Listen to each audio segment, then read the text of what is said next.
So let's talk about the problem of the day.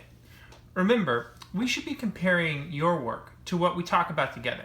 Thinking about where you have a strategy that's different and still works, but also places where you might have made mistakes. Mistakes are totally okay. They are such great opportunities to learn. So some of you probably represented using a tape diagram like this, and some of you probably used a labeled number sentence like this one. However you represented, what do you have to make sure your representation shows? Go ahead and say it out loud.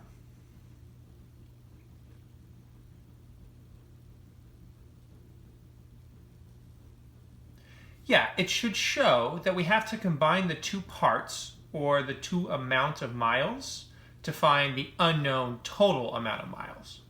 Okay, great. So, are we solving for an exact answer in this problem? And how do you know? Say it out loud.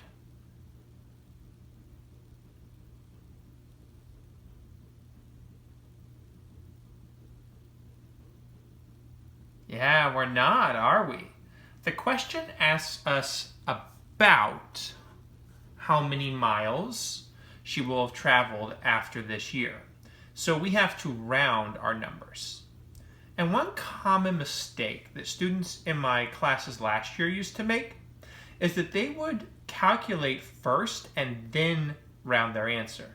But the point of estimation and rounding is to make our math easier and help us check the reasonableness of our answers.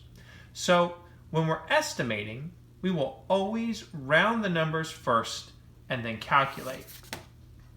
Go ahead and read this key point with me. We estimate to make math easier and to check for reasonableness. Round before you solve. Great. Okay, so we're going to round our numbers before solving. And this is where it gets a little bit tricky. These numbers don't have digits in all the same places. So which place value should we round to? Go ahead and say it out loud.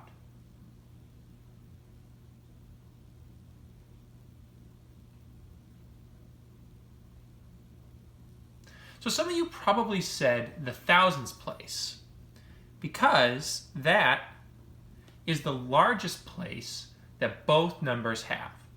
Well, why not the hundreds or the tens place? Say it out loud.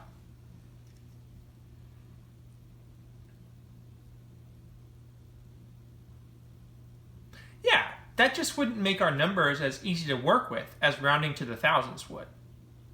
Okay, well, why not the 10,000s or the 100,000s? Say it out loud.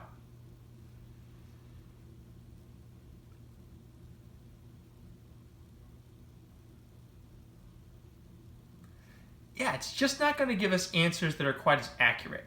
So for example, if we took 9,176 and we rounded that to the nearest 100,000, that would round to 0. Okay, so when we are estimating and have numbers with different place values, we're going to round to the highest place value that they both have in common. What place is that here again? Say it out loud. Yes, it's the thousands place. All right, I'm going to jot that down to help us remember. So I'm going to put it right here. When rounding numbers with different amounts of digits,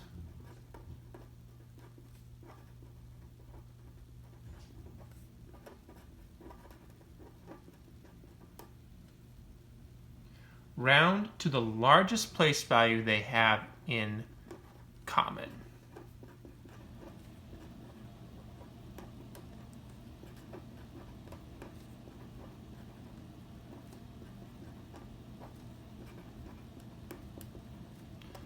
Got it. Great. Okay, so what are the landmark thousands that we're going to round or use to help us round? 109,372. What are the landmark thousands? Go ahead and say it out loud. Yeah, 109,000 and 110,000. That's right. And we know half of 1,000 is 500. So the midpoint is going to be 109,500. Great. Well, 109,372 is less than our midpoint. So it's going to round down to 109,000. Okay.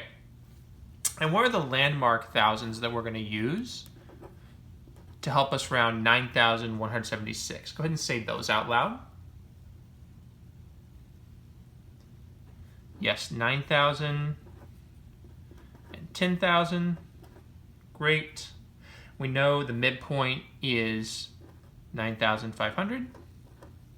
9,176 is less than that midpoint. So that's going to round down to 9,000. Great. Now what do I need to do? Say it out loud.